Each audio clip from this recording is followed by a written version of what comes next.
Nasa 20 pamilya na sunugan sa barangay 32 sa Caloocan kaninang bago mag-alauna ng madaling araw.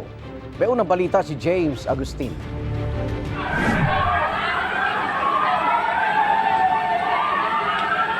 Nilamon na nangangalit na apoy ang magkakadikit na bahay sa barangay 32 Caloocan City mag-alauna ng madaling araw kanina. May punto pang may maririnig na pagsabog.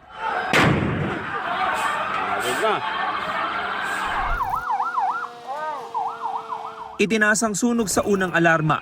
Nasa 36 na fire truck ang rumisponde sa lugar. Ang ibang bumbero kailangang pumeso sa bubong para malapit ang makapagbuga ng tubig. Napula ang sunog matapos ang halos 50 minuto.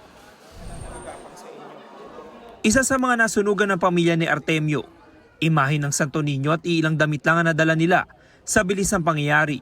Bigla na lang kami tumakbo nung nasa kabilang ilog na yung sunog. Malaki na. Paggising namin medyo malaki na. Tapos wala, taranta eh.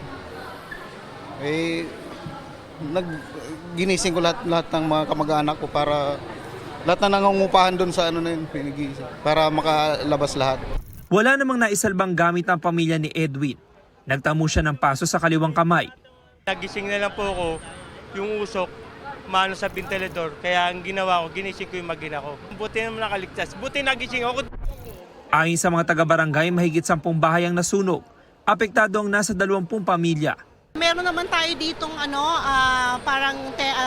temporary, meron kami diyang half na temporary. Tapos yung ilalim ng barangay namin. Pero kung kukulangin tayo talaga, yung basketball court natin is available. Inalam pa ng Bureau of Fire Protection ng sanhi ng apoy at kabuuang halaga ng pinsala sa ari-arian. Ito ang unang balita. James Agustin para sa GMA Integrated News.